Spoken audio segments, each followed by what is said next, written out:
On today's episode of Anime Afterthought, The God of High School, Episode 12, Fox God. It's kinda hard to tell since we've been going non-stop from the get-go, but it seems we finally entered the climax of Season 1. Last we left off, Mori was able to pull out victory over Ippio by unleashing this mysterious power that no one seems to know anything about. Was this his Charyuk or something else? One fight down and one to go, with Park Ippio awakening as the key, a pivotal item that both the commissioners of the God of High School and Nox are after. With both setting their sights on the Nine-Tails Jinchuriki, a clash was inevitable. But even with a war going on outside, our focus shifts once again to the God of High School combatants. A tumultuous, unresolved history as well as heavy casualties on Team Ippio sees him squaring off once again with Jay Gall. Yes, believe it or not, that and much more happened all in just one episode. And this is where we pick it up today's episode. What do I hope to see in the future? Well, like I said, right now we see Ippio squaring off against Jay Gall, not to mention Nox is making their move, but luckily the commissioners are there to stop them, each one with their own goal to either protect or destroy the key, which once again is Ippio. Definitely want to see the continuation of the Nox versus the commissioners as well as Jay Gall versus Ippio, and knowing how Mori is the titular Goku-esque heroish type, I'm assuming we're going to see him step in at some point. I mean, it's inevitable. Don't know which battle it's going to go to, probably Ippio since they just became brothers, I guess. But enough with the speculations, let's just go ahead and jump right in.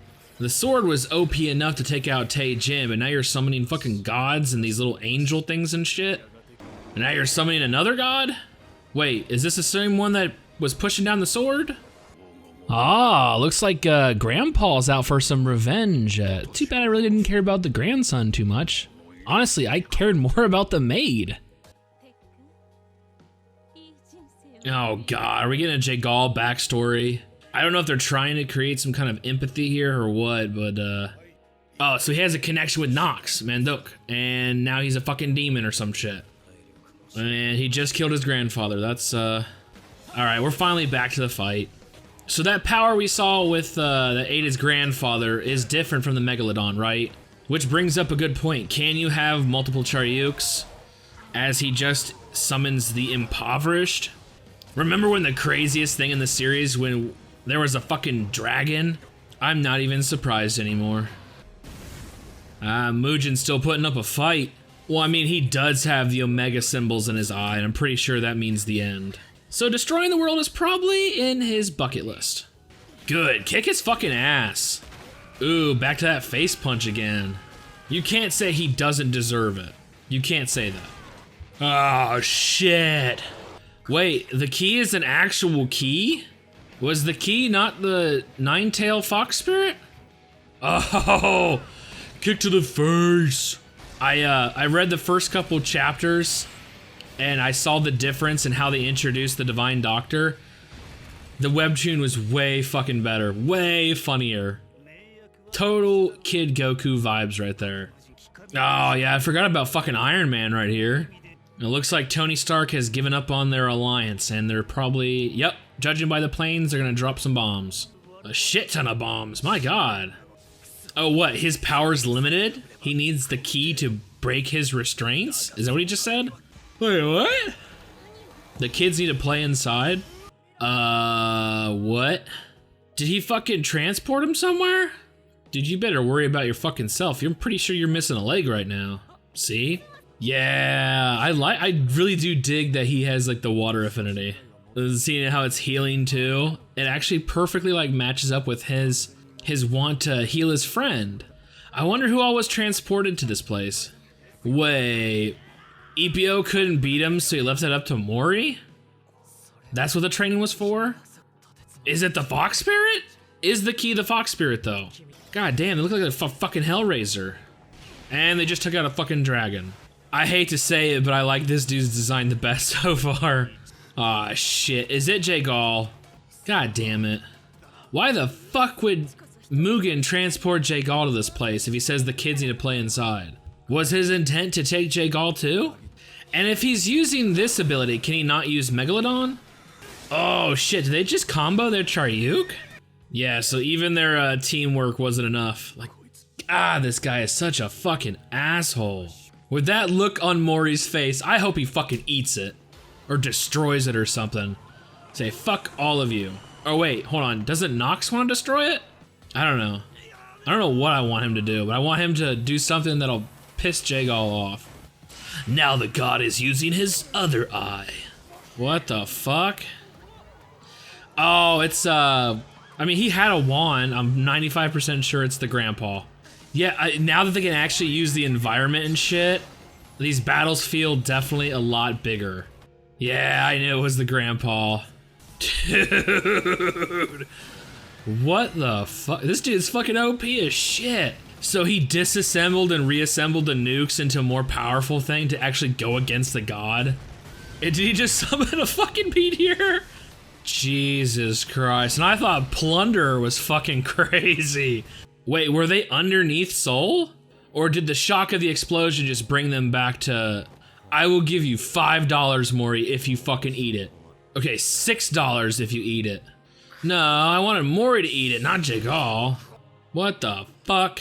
Oh, is this to show that he's been like reborn? I give up.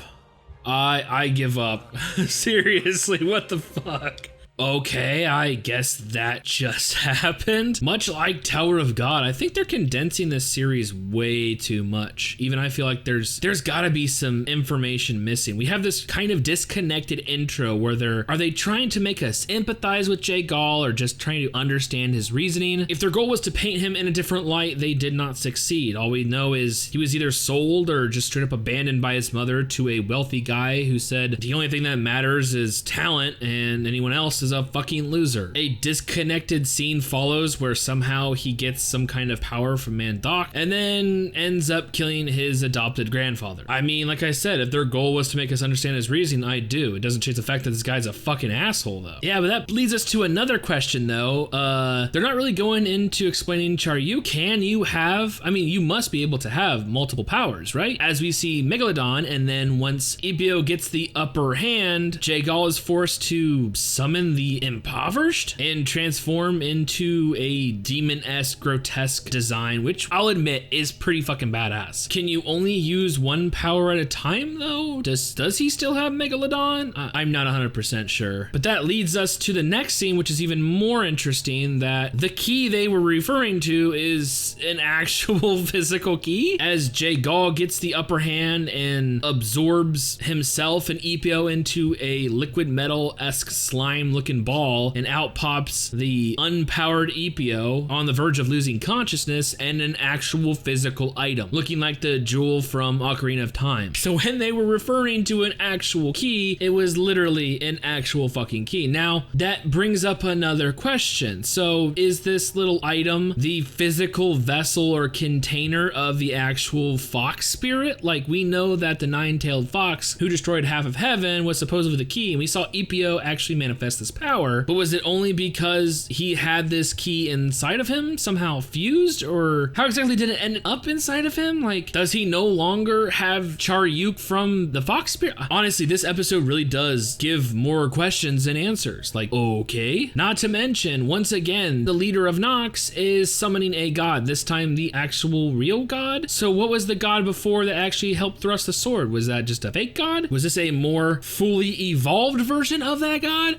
Either way, even with the power of two other members of the Sixth, wasn't it not enough to stop it? And they decide to throw back in Tony Stark, who says, I mean, we gotta fucking end this, so let's bomb the shit out of a fucking giant Korean city. Like, 40 nukes. That should take out a god. I mean, that's equivalent, right? Like, he even says, like, we'll use the power of science, and I'm like, what? That's weird. I'm surprised they even brought your ass back. I guess it does kind of like build the world, seeing how other places are indeed well aware of the god of high school and what's transpiring on in Korea, but seriously, it's so weird. And then Mugen transporting them somewhere, and I can't tell if it was the shock from what happened that just dislodged them from wherever they were, or were they quite literally under Seoul? I'm not 100% sure, but seeing Mugen transport them to this kind of ethereal, wooded-esque, something you'd see in a JRPG or something, it's very weird. It does give us a glimpse proves that yes, Daewee does in fact have Charyuk, and I absolutely love it that his divine water can heal, because that's what his goal was going into this tournament, was to heal his friend. Unfortunately, he wasn't able to do so as he passed before anything came, but yeah, I kind of like that. That's some good continuity right there. But to also summon Jay Gall into that area, was that on purpose? Was that in coincidence? Was it just whoever was caught in this fucking circle? But I have to say, my favorite part, after everything is said and done, Mugen, whether he is being limited by some kind of restraints or not, even with the help of 2 other of the members of the 6, they weren't able to do anything until John J. San shows up. The fucking, I think he's what, the magician or some shit, with that top hat and a wand. Yo, fueled by revenge for his grandson, when it's not only able to transport, what did it say, 100,000 souls? I mean, basically the entirety of all soul out of the blast radius. He was able to fuse, like disassemble and refuse, like alchemic wise, the nukes launched to go against this godly barrier. And then when that was enough power, summon a meteor like that would just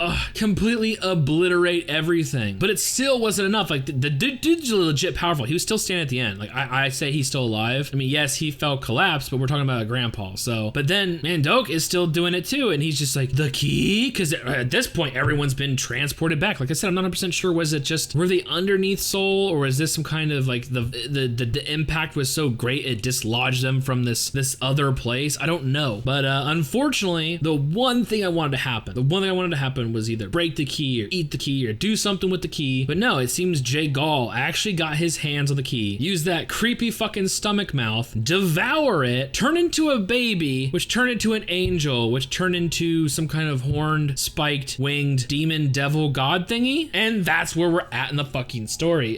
Yes. The answer is yes. I do agree with you that the pace on this show is very haphazard. I don't know what the point is, especially with this series as well as Tower of God, by condensing it so much. I don't know if 13 is the magic number. Millions of people actually read these things, so it's coming with an installed viewer base already. You're given a lot of leeway to actually expand upon the story. You know, do the Bong Chim introduction the proper way. Like I said, I read that shit and it was funny. I liked it way better than what happened in the anime. I understand that no adaptation is perfect and you should actually view it separately from its source material, but even as an anime only, you're throwing a lot of shit at me. Anyways, I want to know what you guys think. Leave a comment in the section below. What did you guys think about today's episode? I mean, aesthetically, this series is fucking amazing and the animation is just butter fucking smooth. When it comes to the actual narrative and the story going on, what do you guys think? Anyways, with the season finale right around the corner and every single previous episode being ridiculous, we know we are in for an explosive